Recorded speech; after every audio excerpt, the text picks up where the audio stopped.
What's up, y'all? Welcome to episode 3 of the Hustle and Harmony podcast. I'm Emily Cole here with my sister Julia, and I'm going to let her kick it off of what we're going to be chatting about today. I'm feeling a little spicy today. And I'm feeling a little nervous. We're going to put you in the hot seat first. I cannot tell you how many times I get asked in my DMs and in my comments, is Emily Cole single? Oh my gosh. Is she? Yeah. She is very single. Okay, now here's the I'm as question. single as it gets. Here's the question that everybody actually wants the answer to. What is Emily Cole looking for in a man? Oh my God. God, that's one thing. Good. Nice. Yeah, I mean, gosh. I am looking for a guy who is very respectful and kind, In smart. finance, trust fund, 6'5", Oh blue my eyes. The way you started, that was so close to the song, I couldn't. Oh my God. I can't. Okay. What are you really looking for? Actually, though, I do like a tall guy. I'll say it. But What's an ideal height? Like, what's tall to you? Because some people think tall is like 6 foot. Yeah. And when we wear heels, we're 6'1". Well, I'm like 5'8.5". So ideally over 6'2". People might call me crazy for saying that, but yeah. I don't know. Someone who, I guess the only other thing I know you mentioned, like him. I'm getting so nervous. I know. I love this. Watching her squirm. can't But do guys, it. I get all of these answers all the time from her. I'm just making her like manifest this into the real world. This is how you're going to find your man. Everyone watching, take notes. I would love for him to be passionate about health and wellness too, at least a little bit, so he doesn't think I'm actually crazy for loving it so much, and kind of just understands where I'm coming from whenever I'm passionate about these things. But obviously having faith, having a relationship with God. Also, one thing that I've definitely found is because I can get into such a routine and like be so rigid, someone who makes me have fun. Like someone who's fun to be around, like makes me laugh and makes me smile. Right. So yeah. Those are very good things. What about you, Jay? I think after all of the like relationships I've been in and out of and the experience that I've had, I'm learning that everything that like kind of was on my checklist before is kind of gone, and I just have no idea what my, dream perfect man is going to look like. Yeah. But I do know that for sure he is not going to ruin my peace. Yeah. Like that is the one thing that I have learned. I would rather be alone than be with someone if they ruin my peace. Like if I can't come home, sit on the couch and feel calm, then that's not the relationship I want to be in. Yeah. I don't care who you are. I don't care how hot you are, how much money you have. There is nothing you can do or say that's going to fix it if when I come home, my blood pressure rises and I'm immediately stressed about not making you mad or you making me mad or whatever's happening. Yeah. Someone that adds value to your life and makes you feel at peace when you come home, and they are your safe space. Yeah. And when you were saying earlier, you were like, I want someone who's passionate also about like health and wellness. Or passionate about whatever. I thought you were going to say just like has passion. Yeah. Because that is one of the most fun things that I have experienced in relationships. It's like if someone else has put a lot of time, effort, and energy into devoting themselves to learning about something or working towards something. Working on themselves. Well, but it's also aside from what it's doing for them and for you as like a person dating them. I just mean in a total like educational side of it, how fun is it to learn about a completely different world? Yeah. If that person spent, however long in the military, and then I get to learn all these things about a world that I did not have a single clue about beforehand, or someone who's a pro athlete, you learn how that process works and the real behind the scenes of it. And the same thing with like, right now, obviously we're both single. Like we could date anyone. Like somebody could be a fashion designer. Yeah. Someone could be a pilot. Someone could be like, it's just wild to think about all of the different passion someone can have in life. And when you said the passion thing, I was like, that's probably one of the only other things that matters to me. Yeah. It doesn't matter what, I mean, I guess it does matter. They can't be like a bank robber, but the passion does matter as long as it's something that's, you know, somehow doing the world some good. Well, it's also crazy whenever you are in a bubble, whatever that is, for so long, and you just forget that the world is so big and there's so many different kinds of people with different kinds of passions. Yeah. And like, I loved my time at Duke so much, but it was 5 years in a pretty small bubble. Yeah. I don't think a lot of people realize how small the undergraduate population is. I think it's somewhere around 7,000 or 8,000 undergrad. Vandy was the exact same. Yeah, which is, I mean, our high school was like 4,000 people. So it's only double that. And you also don't really see many people outside of your major or me on my team. And so the circles get small really fast. And half of them are girls. Yeah. So they're not options. Yeah. So I think that's what's weird for me too, is not exactly knowing what city I'm going to be in or where I'm going to be next. That's obviously a big thing, is getting to be in person together. And yeah, I don't know where I'll be. So I can't really start like sitting down roots or meeting people there. But yeah, but you can still like have conversations with people and figure out like what kind of makes you tick. One thing that I think is also so important is a positive outlook. And I know we've already talked about this. We were talking about this morning. There are some people who have had every box checked on paper, but they were just so negative. Yeah. And I'm like, I've seen people go through like really crazy traumas or terrible things and still maintain a positive outlook. So then when I see someone who like, yes, I know everyone's problems are worthy, but when I can tell it's not just you're going through something right now and this is just your personality, you just look for the negative in everything. Yeah. That makes it hard, because I'm like an empath, so I feel really hard, like I feel very strongly whatever someone around me is feeling. Yeah. And if they're feeling that negative energy, I will go immediately. Well, once you get on a path like that, it's hard to get out of it. Yeah. And sometimes like people can be amazing, but you've got to get out of that on your own before you can be like a proper supportive partner for someone else. Yeah. And it's not someone else's responsibility to help you get out of that. Obviously, if you've been in a relationship for a while, you can help each other through that. But when you're just meeting, sometimes it's better to let someone get to a better place before you actually give them a chance and try and meet each other. Every time that you come and visit me, I feel like not only do it's not like want to put on a show that everything's great and I'm having a good time, but like it does encourage me to find more positivity in whatever's happening, because I want you to have fun when you come visit. So you want to come all the time. But also there's usually always some silver lining to find. There's usually always some happy piece of whatever's going on. And you know, I had like these really traumatic shows get canceled that broke my heart. I'm not going to say how it all went down, but I did not cancel the shows on my fans. So I promise that with all of my heart.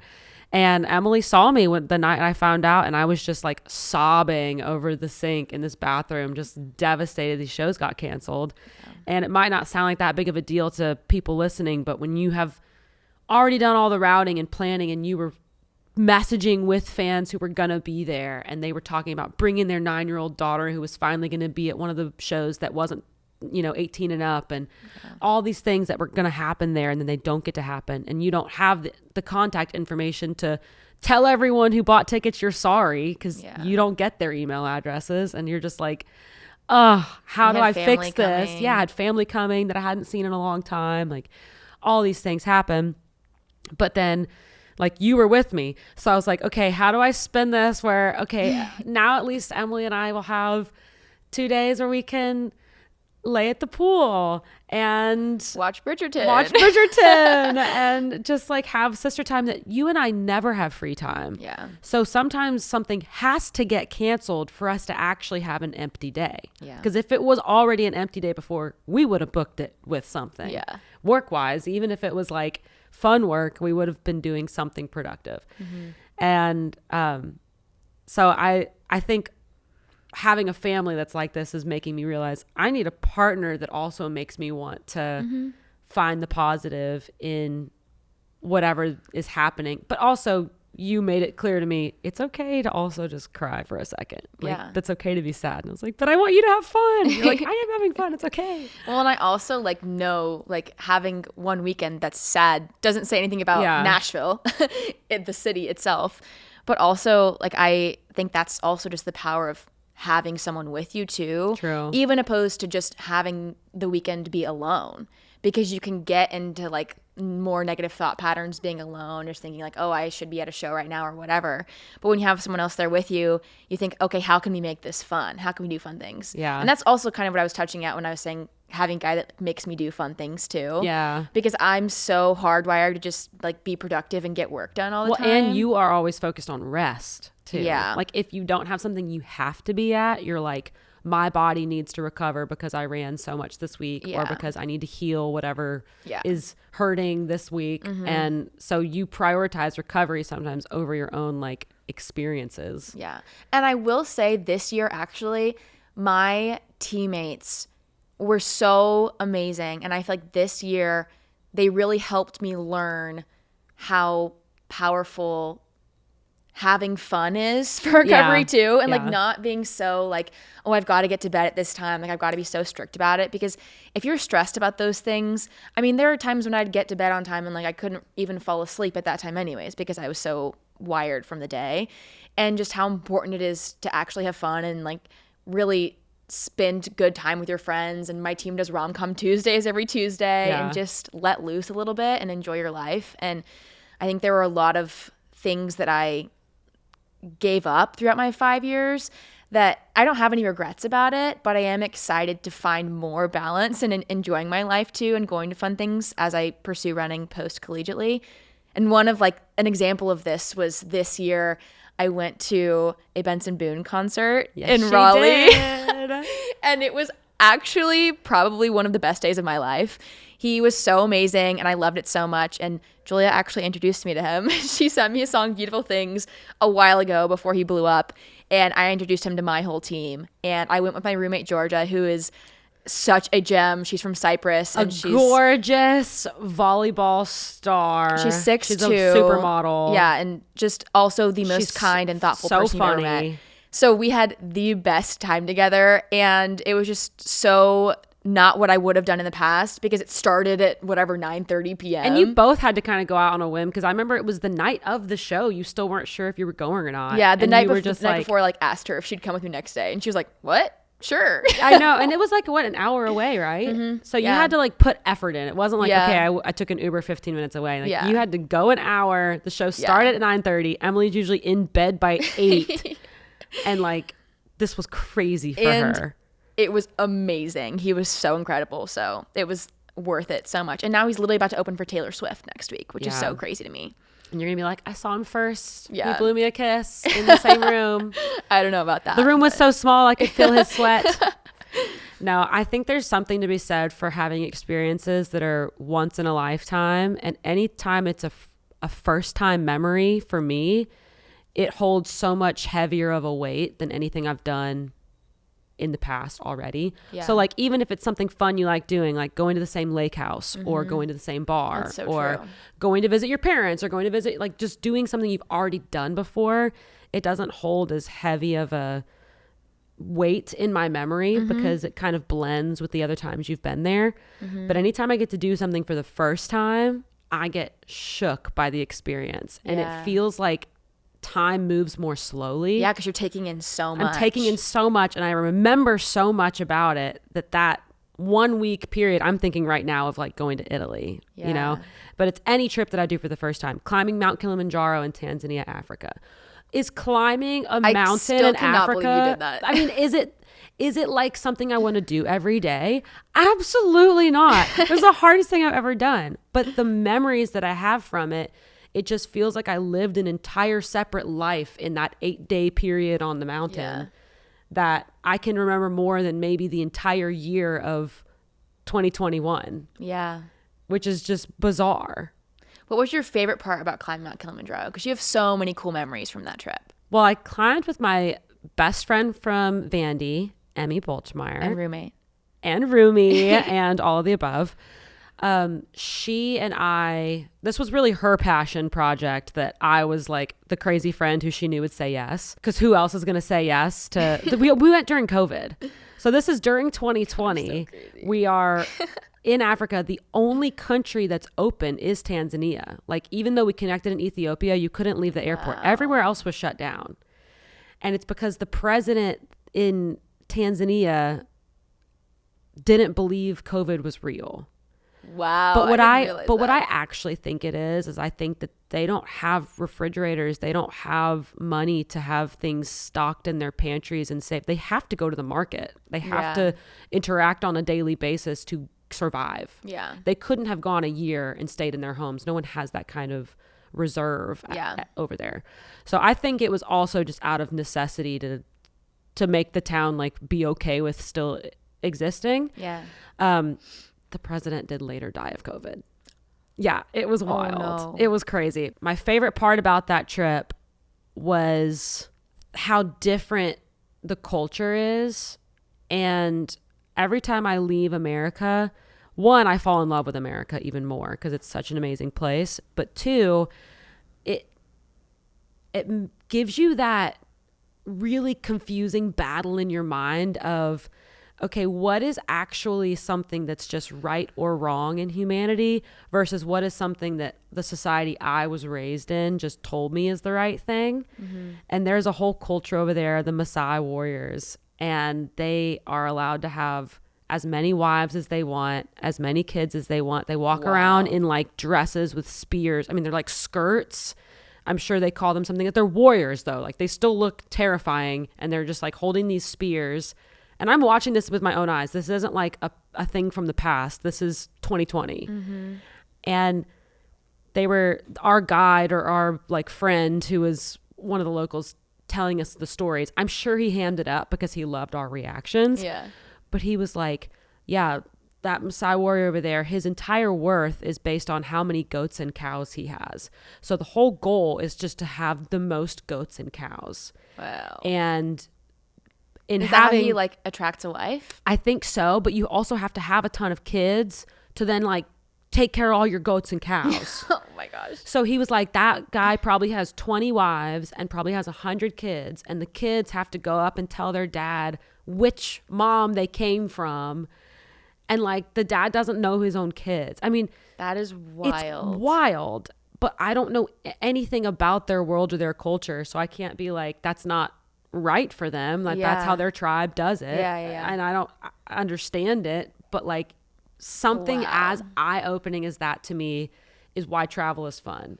And I don't know, every time I travel somewhere, it's just so eye-opening of how, you know, nature versus nurture, but both of them are so important to creating who you are as a person, what you are as a society. And so Africa showed me a lot of that too. I think one of the things I thought of while you were saying this too is my team and I kind of realized, I don't remember, I think it was my teammate Carly who brought up some research study that talked about listening to new music for the first time during an experience. Love this. And how in the future, anytime you listen to that music, it'll like teleport you back to that memory and that place and time. So for example, we went to indoor nationals for the first time ever. We were qualified for the distance medley relay, which is a mile, a 1200, 800, and a 400. So it's a very fun event and everyone wants to qualify. So it was very exciting. And it was kind of weird. We kind of manifested a new album getting dropped because we were like, dang, we wish there was a new album for us to listen to for the first time here. I love that. And we were all talking about how Miley Cyrus had just dropped Flowers and we loved it so much. And she literally dropped a new album like the next day. And we were like, whoa, did she hear us talking about her? Anyways, we listened to it. And now every time I listen to that album, it teleports me right back there. And it makes me think about the song that y'all listened to when you were climbing Mount Kilimanjaro. Jumbo. Yeah. Jumbo. Did you have a little ornament in your kitchen too that has the lyrics? And when you sing that, I'm sure it brings you right back, which is so cool. Yeah. Kilimanjaro, Hakuna Matata. It's so happy. It was so fun. And then we were at the top and it was incredible. Gorgeous. It was gorgeous. Glaciers everywhere, like the most insane sunrise. it felt like we were on a different planet, or it felt like we were on the moon or something. Yeah. It was like, because, you know, you're so rarely at a place that's been touched by so few humans, and also is pretty difficult to climb to. Like, you can't get a helicopter up there. Yeah. Like, if someone has an injury or something happens at the top of the mountain, they have to bring you back down. They had these like carts that were just like gurneys, essentially. And if something happens to someone, you have to be carried by humans on this cart. Like, didn't they like run y'all down after basically to get you down sprinted super us down quickly? The mountain. That's crazy. Okay, I'm gonna bring us back a little bit here. Yeah, this has been a lot of Kill and Drive. This is a beautiful new experience that you got to have with Emmy. You are just getting out of almost back-to-back 3 4-year-long relationships. Yikes. What are some new experiences you're excited to get to have now that you have like more time to yourself and like do things and enjoy this single era of Julia Cole's life? I am so excited to read books. And I know that I've already talked about that on these podcasts, and maybe I'm the one that's being so like adamant about, we're going to have a little book club section of this. I love it. I'm so here for it. But it's because I actually did start talking to this really amazing guy after my last breakup, and he reminded me how amazing books are. He gave me a book to read, The Alchemist, and I read it, and it was so fun to feel like you're doing something for yourself, that you're transported into another world, but simultaneously like bettering yourself. Yeah. It's better. It feels different than watching a Netflix show or doing something that's just takes zero effort. You know, you have to read and in the same time, takes focus. And I would like go back and read a page again if I feel like I wasn't focused on that page. It's really hard getting back into reading after you haven't read for a long time. The first few pages are hard. You got to read it like 5 times. Like, oh, this is so embarrassing. And you have to let yourself fall in love with the story. Like, if you're having a hard time getting back into books for the first time, that's okay. It was really hard for both of us, but give it until at least one book. Because once I fell in love with the story, I forgot about needing to focus. And then I was just really interested in what was going to happen next. And it took away the stress of, I didn't understand that last part. Let me go back and reread it again. It just, you got to dust the cobwebs off. Which I also feel like is so incredibly connected to our social media brains of just being like, if it's not interesting in the first 3 seconds, we're swiping to the next video. Like with a book, you've got to stay locked in. And, you know, you might put it down for a second to get a snack, but it also trains your brain to be able to focus for longer and not be so ADD. And that was something that I even felt connected to my running too. Wow. Whenever you're in a long race, like especially distance runners, it's so hard to stay composed and mentally locked in for that long without letting like the anxiety creep in or like thinking about the pain that you're feeling. And I did feel like a negative correlation with social media and like the ability to focus and lock in during those races. I know people talk about it all the time of how important it is for athletes to be able to get in the zone and lock in, but it really is so true, and it really is so hard to get there. And you've got to train your brain to be able to relax whenever you're not trying to focus, so that whenever it is time to focus, you can just block everything else out. And social media does not help with that at all. So books kind of help you get back there. It really does. And just your overall peace. I don't know how to explain it, but there is something really calming about, for me, it's the hard copy. Yeah. Because I have audiobooks and I listen to Audible too. And it's also really fun to be able to kill time that way. But that feels like multitasking to me and not losing myself in another world. Yeah. And when I'm holding the paper book and I have to flip the pages and I need to be in a place that's lit so I can read, like everything about it's very intentional. Yeah. And it feels like you kind of had to earn it. You earned that story. Well, it's also like I haven't just read books for fun since, I don't know, middle school, elementary school. Definitely, I mean, we were little. I was always walking around elementary school because Twilight. Yeah, that wasn't me as much. It was more y'all. But I read. Well, I couldn't do Harry Potter because Kristen had already picked Harry Potter as her favorite. So yeah, Twilight was definitely yours. Harry Potter was hers. What was yours? I had Hunger Games and I had Divergent. But I mean, I remember in elementary school, we both grew up in the school because, I mean, I grew up in Middlestat Elementary because my mom was a 4th grade teacher there. So I was always just like in the library, had hours to waste after school just hanging out in her classroom. And I remember walking around like my 2nd grade class and having, I don't know, 4 copies of the Magic Treehouse books like stacked up. And I had a classmate that was like, how come I can only check out 2? And my teacher was like, well, Emily's actually going to read all 4 or something like that. I was just always had my nose in a book. I actually remember one time we were at a pizza place and I was reading Harry Potter for the first time, and I was reading Harry Potter at dinner, and Dad got so mad at me. He was like, Emily, pay attention, like be a part of the family dinner. You got that from Kristen. Yeah, but I lost that like going into high school, and so it's also really fun to find that again and enjoy reading and not feel like every single book has to be educational or self-help or something like that. Which I will say, you still are the queen of finding educational self-help books because you have turned me on to them too. But we have a book club at the end of this. Yeah. So I feel like there's too much else to cover beside that. But that was one of the things you were saying, like, what in this new relationship world are you excited about? And it's cool that talking to someone who it purely didn't work out because of timing, like the career that he's going to have to be in for probably 6 more years, which means I've only been in long distance relationships for the last basically 5 years of my life. And I've learned that you cannot truly know how your compatibility is with someone completely from long distance. You can learn that you love someone, you can learn that they're amazing, but your actual day-to-day compatibility, you're just not going to know until you're in the same city. It doesn't mean you have to live together, but just at least have your lives somewhat intertwined where it's not just this little honeymoon vacation of seeing each other once every 6 weeks for 2 days, 3 days that are glorious because you missed each other. Right. And it's like the 2 days that you've had planned to have fun exactly for the entire 3 weeks. And so it's not the same as the monotony of the daily life together, and understanding if that's something that y'all are compatible doing together. Right. And I just don't have 6 years to dedicate to not knowing to then maybe find out it doesn't work after 6 years. But it's cool to have learned something about myself already from even just one relationship that I got reminded of that I did not know before January. Yeah. And that's makes me excited. It makes me less nervous about the dating process, which I obviously was super nervous about after calling off an engagement. I didn't want to go back and date people, talk about our favorite colors. Like, this is so dumb. But now I'm excited again because I never know what this new person might teach me, might help me learn about myself or about the world, or find some new hobby that I enjoy again.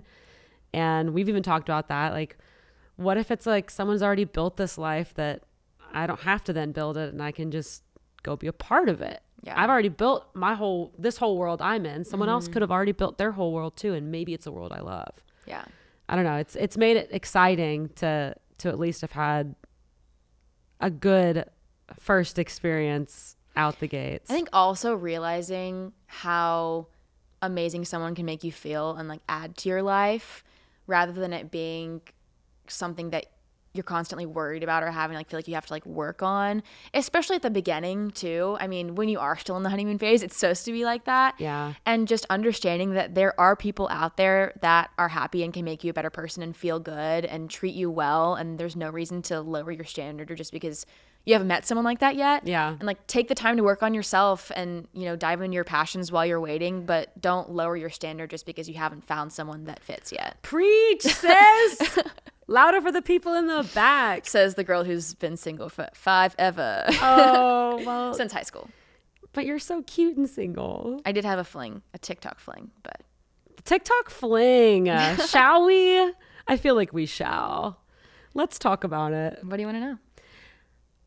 Just explain what happened. Because I tell my version of the story all the time, but I don't know that I'm completely right about the order of events. I know it was a track formal. Mm-hmm. But like, how did the first video go, and which one was the first one that went like viral? So basically it all started with one super simple and unserious like 7-second TikTok where I was making fun of myself for not having a date to my track formal, which was in a couple of days. And it ended up going viral because this guy named Mitchell Pelkey, who played lacrosse at Ohio State, made a response video to it where he stitched it and basically put in an application to be my date. It was really funny. Really cute video. Yeah. And one of the things I will never forget him saying is like, and the mustache is totally optional. If you want me to get rid of it, I'll get rid of it. Like, let me know whatever you like. Stash or no stash, I can be there. Yeah. And his response went viral too. And so I just got this overflow of just like texts from so many people being like, are you going to take him? Did you see the video? Blah, blah, blah. And I was honestly so, I don't know, just didn't really know how I like a million it was just views? A lot. What do you mean viral? Yeah. Like both of our videos had over 1 million views. Okay. And I wasn't really responding to my friends. I didn't respond to his video. And everyone was like, Emily, what is going on? And I remember talking with him about it later. And he was like, yeah, you really like left me, kind of ghosted me there for a couple of days, just making me wonder. But I eventually talked to my friends about it basically from home and just decided that it would actually probably be really fun.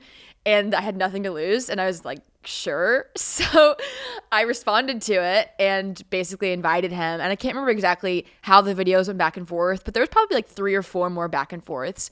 And he ended up DMing me on Instagram and we got on a FaceTime and actually chatted before I officially gave him the information and invited him to the formals. Like, make sure he's like a normal human.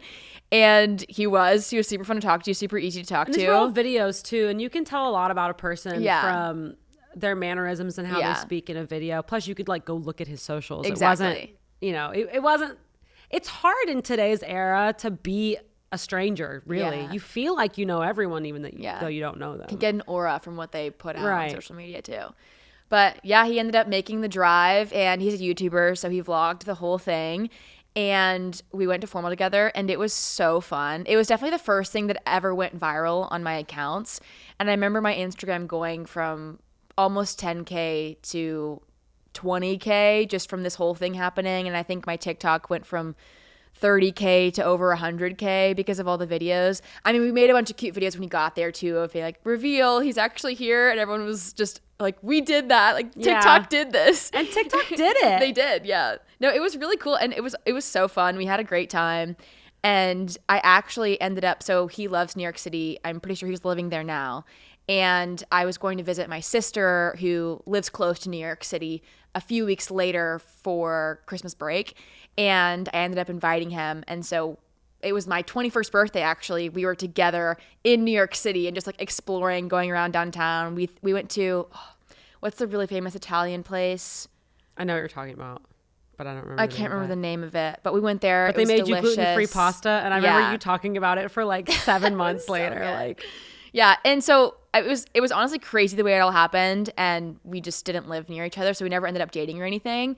But it was very what a little bizarre blip of like that's a whole life right there. Yeah. Like, that's a whole book in and of itself that's just like that I still get comments all the time about. Yeah. Like, you talked to Mitchell, how's Mitchell doing? And I'm like, I don't really know. No idea.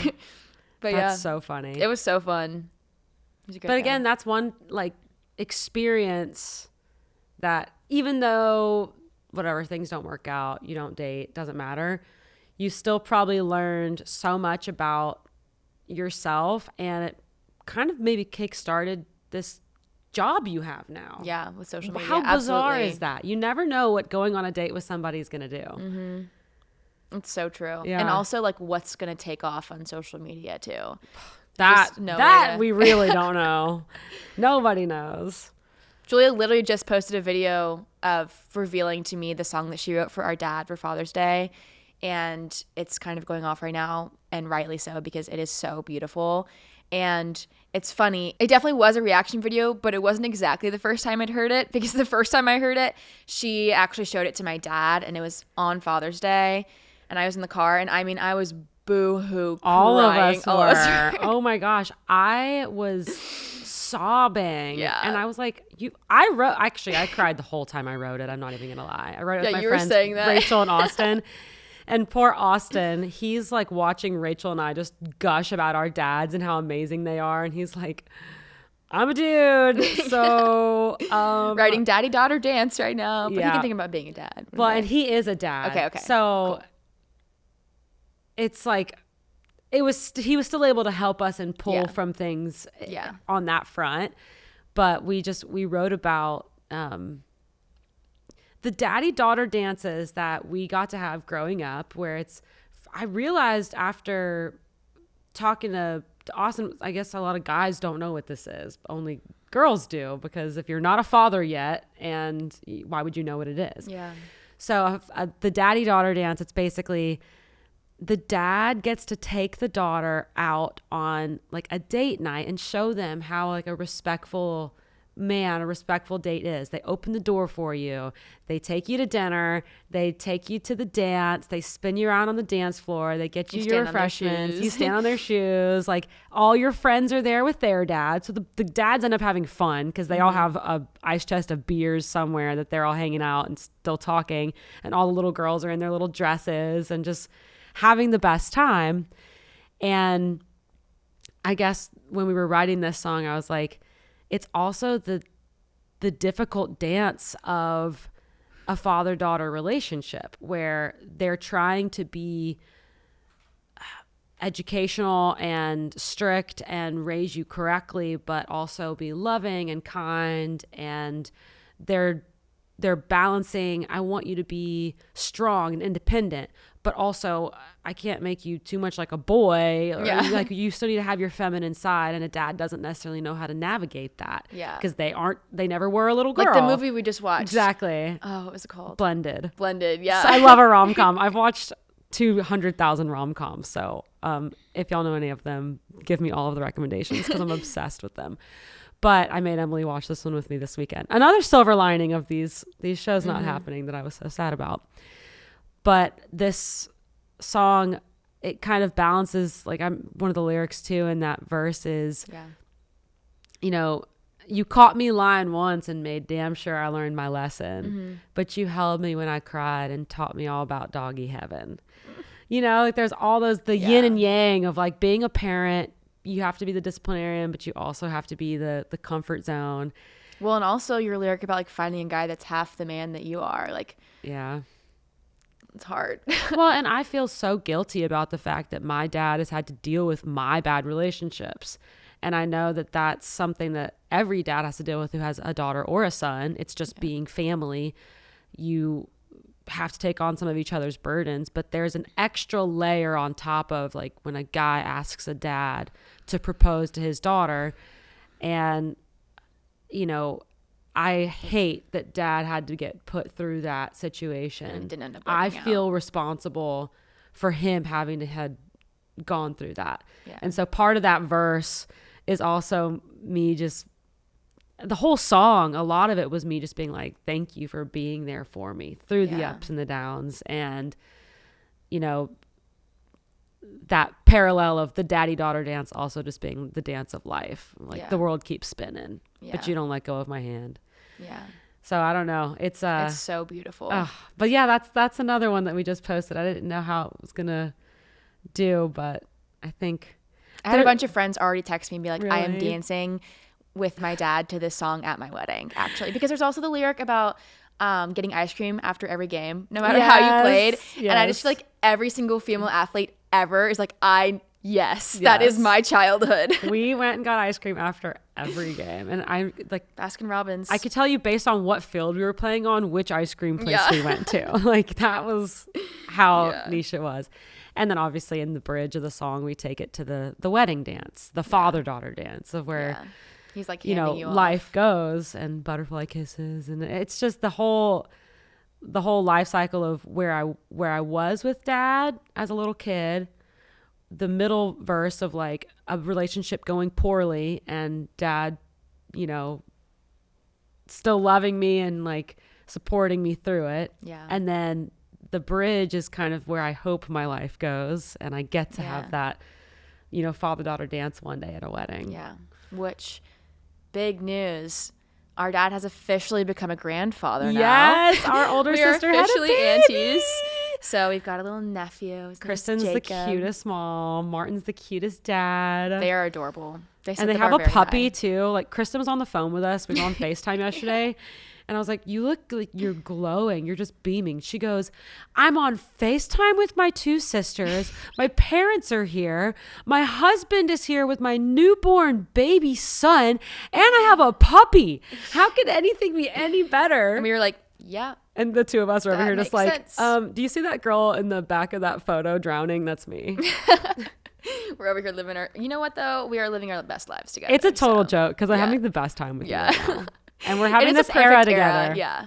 And it was also something I wanted to bring up earlier too when you were talking about me being here for the weekend, you know, when your shows got canceled and everything. Yeah. This is also the week of the Olympic trials. Oh, yeah. So I'm just like, it is so nice for me to get to be with you and get to be together and not have to be thinking about that and not be just surrounded by running. Because it really sucks.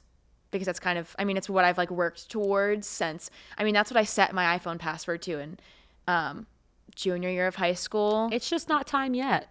Yeah. It's still what you're working towards. Yeah. It's okay. Yeah. Because I mean, that's the same with me. Every CMT Awards, ACM Awards, Grammy Awards, and CMA Awards, it like will always hurt a little bit. Yeah. But it's okay because you're you'll on the way. Yeah. You're on your way. It's part of the journey. And that's kind of the way things things worked what out this whole podcast is about too. Yeah. It's like the hustle isn't just the struggle of the grind, but it's the longing to be at the finish line because you work so hard and you deserve to be there based on your work ethic. Yeah. It's just a timing thing. Like all the stars have to align. So many things have to go right. Yeah. But the fact that it's so hard to get there makes it that much sweeter once you get there. Yeah. And you're going to think back at us sitting there with Tiger at that dinner table when you pulled, you know, you had the stats up from nationals. Yeah. And I'm not going to lie, you were eating a pretty fire Indian dish at that moment. I was. It was so really for it good. to have been a bad moment, you were at least having some incredible food. Yes. With some all right company hugging you. So it's, you know, that's another piece of your story. Yeah. And it's also like the flip side of it too, of so many people who have achieved those great big things being like, you don't change. Like your life isn't this brand new, magical, happy rainbow once you've achieved something. And you've got to realize that the grass is always greener where your feet are. And it's going to be that way once you realize it and choose to make it that way. And the whole point of the podcast being finding harmony along the journey, like really understanding that your story is what you make of it and no one else has your story. So like owning it and being proud of it is the best thing that you can do, and everything that happens, embracing it and understanding that it happens for a reason, but knowing that you've got very exciting things coming in the future. Not me about to cry on our podcast, Emily. Give us some words of wisdom. I think we should probably get to our book club moment. Perfect. And then I love it. We'll wrap it up for the day. But the book that I'll talk about today is actually an audiobook that I'm listening to, but it also has a lot of tasks. So it's kind of one that I'm journaling while listening to. Mm-hmm. It's a book you showed me. And it is You Are a Badass at Making Money. Mm-hmm. We love that. We love that. And I go back and forth between having like a fictional fun book and then something that is just a little motivational, because it does fire me up and make me excited to go make my album art or get my video uploaded or do the thing that I need to do next. But this book, there's a quote in it. Oh my gosh, I'm trying to remember it. I remembered it earlier. Oh, we talked about this earlier in the podcast, and I wanted to save this for the book moment. But one of the quotes from this book is, worry. Oh, yeah. I texted it to you. Worrying is just praying for the stuff that you don't want to happen. Yeah. The future that you don't want. It literally says the stuff. Wow. Like the book says praying for the stuff that you don't want to happen. That's what worrying is. It's so real. And it is. It's true, because the more like you let your headspace circle and revolve around something negative, and in the book it's about money mindset, but that quote goes for anything. Yeah. And I'm trying to live by that now. Instead of worrying about any of the negative things that could happen, I'm not even going to name theoretical ones right here, because that I think is also a form of manifesting it. And I'm like, this like is self-sabotage. It's self-sabotage, and remember Chuck Cannon, he's an amazing songwriter, and we'll for sure on another episode dive into the Cannon family and talk all about them. But Chuck told me at one point, he was like, if you're ever on stage and you want the crowd to participate on something, you have to know already that they're going to. Wow. You can't think for half of a second that they're not going to clap along. Like, you have to know as soon as I say this, they're going to clap along. Yeah. And it was so cool because I learned that years ago because he told me that story. And it's the same form. It's just a different explanation of it. Yeah. But so basically that book is one that I'm into right now, but that's the only detail I'll give on it. I'm not done with it yet, so I'll have more of a review later. Well, it's obviously about like having confidence and knowing that you will be able to create the future you want and make the money that you want to have for chasing your dreams. And I'll actually kind of pairs perfectly with that. Talk about the reason why I recommended that to you is because I fell in love with her first book, just You Are a Badass. It's by Jen Sincero. She's absolutely incredible. And I read it as a high schooler. And I remember especially this year just thinking back, looking at to that one season of my senior year of running where I had so much writing on it. And I look back at my journals and they're so positive and just, this is about to happen. These are all the good things. These are all the reasons why this race is going to go super well. And I was trying to think, how did I switch my brain to be like that? Because I was not always like that. And no one is hardwired to be that way. And I remembered I read this book, You Are a Badass. Yeah. And so I reread it this year, but on audiobook. And it's a 10-year edition version where she starts to add in some of the success stories that people who've read it have had and shared with her about how they've just really changed their lives since reading the book. And it was really cool to get to hear her read it in her own voice too, which, by the way, I just recorded my audiobook for my book too, but I haven't released it yet. Secret information. That is literally the first time she's told anyone. So if you're listening to this podcast, you are the first to know.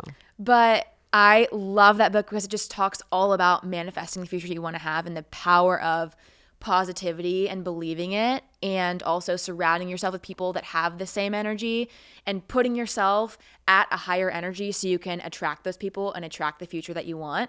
And it's just life-changing. So I would highly recommend anyone reading it that just wants to get inspired. It's a great book. Okay, so for the Q&A question, I have a question from Aaliyah Eberly for you. Okay. Asking if you can write a song about a breakup where you're still not over the person. I have so many songs like that already. One I can think of is called Truth Is, and then the other one is Rather Be Crazy. And oh my gosh, yes. I love that one. Should I do like a little piece of Rather Be Crazy? Yeah, sing like we'll do. Okay. Can you do one from both? They're both so good. I'll try. My voice is also shot right now, but we'll see. Rather Be Crazy. I'll just do the chorus of it. It's gonna hurt in the morning. I'm gonna hate myself for acting like I don't know what's coming. Acting like it'll all end. Well, I know I'll ignore every warning. Like I've gone and lost my mind. Yeah, maybe I'd rather be crazy than alone tonight. Oh my gosh. So good. Such a sad one.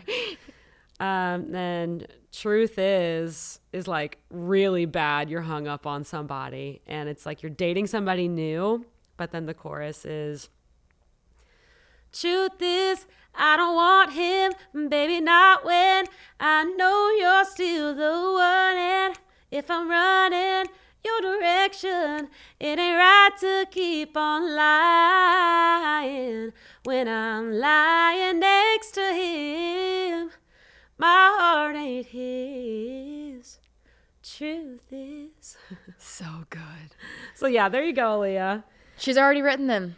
I've already written them, and there will probably be more, but that's just the way life goes. Okay, my turn. And then, yes, your turn, Q&A. I'm obsessed with this question. Joe Barrick, 1015, said, what's your death row meal? Appetizer, entree, dessert, and go. That's so good. It's so good. Wow. Okay. I don't know that I have the appetizer prepped here. That is an in-depth question. I love it. It just means you can name more food, though. Yeah, I do like it. I'm not mad about it. Okay. Okay. So appetizer, I'm a huge guac girl, like fresh guac at the side of the table. So like chips and guac, great way to start. For the meal though, these definitely are not from the same cuisine, but our parents are from Louisiana, so we were raised Cajun. So I've always said my answer to this is crawfish étouffée. Boom, same. It's really hard to choose between étouffée and gumbo, but crawfish étouffée wins. Both. That's another cheat code. You just get 2 different pots of both, and whoever's there can choose. And then dessert, I've got this one locked down. It's really simple, just something like a treat, warm on the bottom, and then a cold scoop of ice cream on top. Whether it's a warm, I mean, this is kind of cheating because I'm saying 2 things in one, but a brookie where it's like a warm brownie and warm cookie together, and a scoop of ice cream like BJ's. You can get the 3 different cookie options, and it's called a cookie skillet, and so you can do like pizookie. My team calls it a cookie skillet. I was like, I know there's a word and I'm forgetting it here. Anyways, embarrassing. It's fine. But yeah, also just the contrast between the hot brownie and cookie underneath and the warm ice cream melting, it just cannot be beat. Talk dirty. Yeah. All right. I think that wraps up our episode 3 of Hustle and Harmony. I love it. This was made me sweat a little bit, made me a little nervous. Yeah. I think you did great though. Thank you. And I think any guy out there who gets to date you one day is the luckiest guy ever. Well, same, sis. I love you. Thanks. I love you too. See you next time. See y'all next week. Thank y'all so much for listening to this episode of Hustle and Harmony. Please leave us a 5-star review or comment, subscribe to our YouTube channel, and follow us on socials at Julia Cole Music and at Emily Cole. We'll love you forever either way, and we can't wait to see y'all next week. See y'all then.